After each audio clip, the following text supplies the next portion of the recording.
Hello and welcome to now episode 4 of my Philippines adventure series. If you've somehow missed the previous 3 episodes, I've left a card up here for you to check out.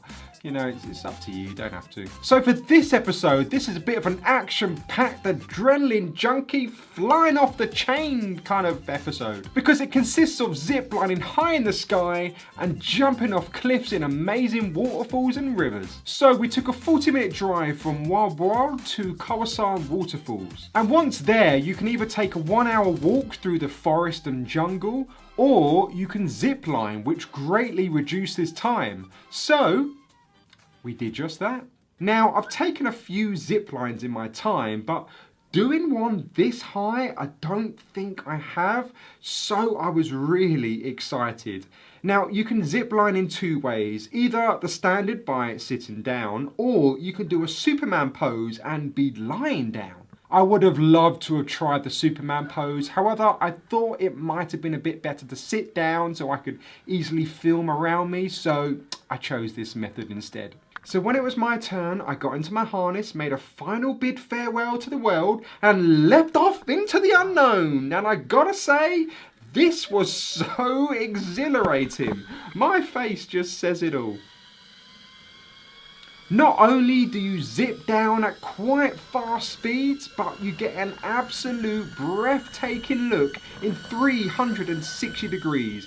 You kind of never want it to stop. You just feel so free, just literally gliding through the air. After a short period, I began to realise, hang on a minute, I'm flying down the wire backwards and I was unable to turn myself around. So it was a bit of a job to film in front of me, and also, how the hell do I know when I'm going to come to the end?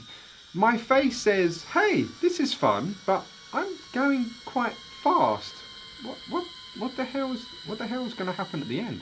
After around just under a minute of flight time and facing backwards, I realise I come to a sudden stop and crash land at the end. And from this angle, you can really see the speed you travel at. It's a good thing those rubber weights and tyres are there because they really do the job. After that insane bit of fun, it was a very short walk to the start of the waterfalls where the canyoneering happens. If you don't know what canyoneering is, just imagine mixing parkour with crazy high waterfalls. It's literally jumping off waterfalls into the river below. I'm a bit of an adrenaline junkie, so I was totally up for this. To start yourself off and ease you in, there's a few small jumps, maybe around a metre or so, like this one. 3, 1, 2, 3, go!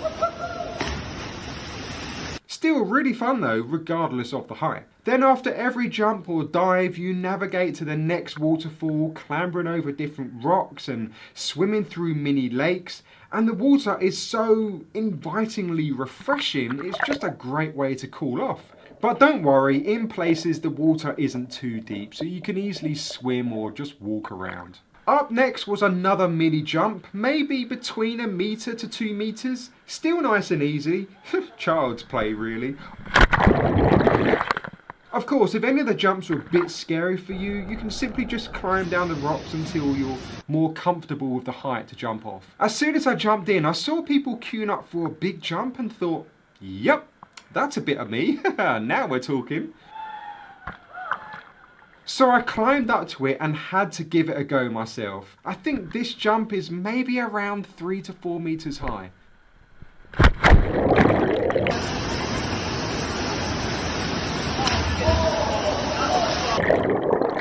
I think my face says it all. After a few dives and swimming around, you get to the halfway point. This is the part where you catch your breath back, but also fuel up with some snacks and drinks from some makeshift stalls. How the hell they gather the food and equipment here, I have no idea. However, my eye was caught by the more attractive next jump.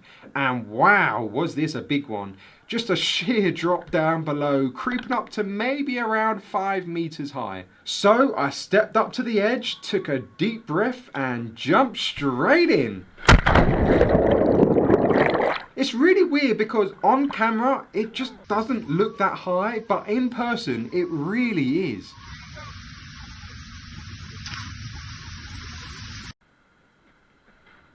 It's not just all about jumping off of things, there's plenty of relaxing parts where you can just drift away down the stream.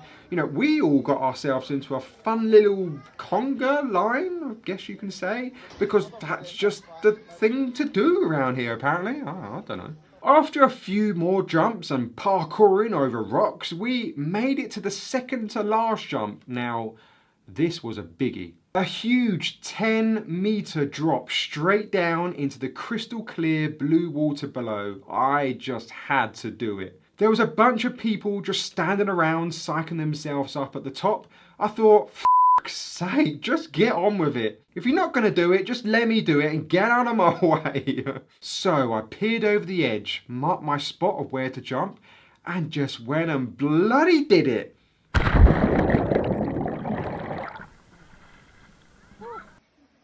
Again, on camera, it just looks like it's just such a small drop. You just gotta be there. It's massive. And there is also a makeshift rope swing to muck around with. After getting a headache of knocking my head repeatedly into the water from jumping, we came across this mini water dam. You can either dive straight into the water below and go for a relaxing swim, or walk along it, take a seat in the very powerful jet stream of the waterfall and get a picture opportunity. It was very hard to remain in place with the sheer force of the water here. And now for some quick pickies.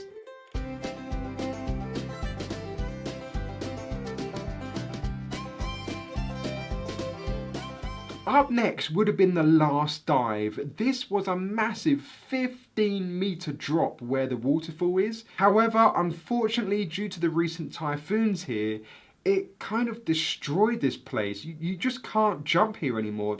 There's rocks in the river down below, so it's really unsafe to do anything here. But yeah, this was the location. You know, there's tons of YouTube videos of people jumping here before the devastation, and it just looked pretty cool. And then as we walk back to our transport, we walk past some ruins of the aftermath of the typhoon.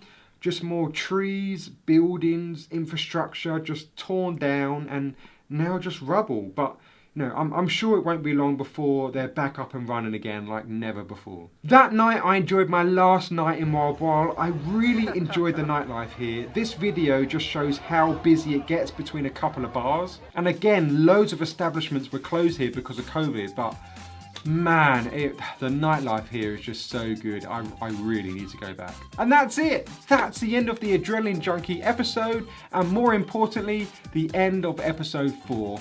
In the next and final episode of this series, I finish off my trip in Boracay. Voted one of the best beaches in the world. It really is an incredible place. But anyway, thanks so much for watching. As always, if you've got any questions so far on my trip so far, just leave us a comment down below and I'll help you out as best I can. Anyway, I'll see you all in episode 5. Okay, bye.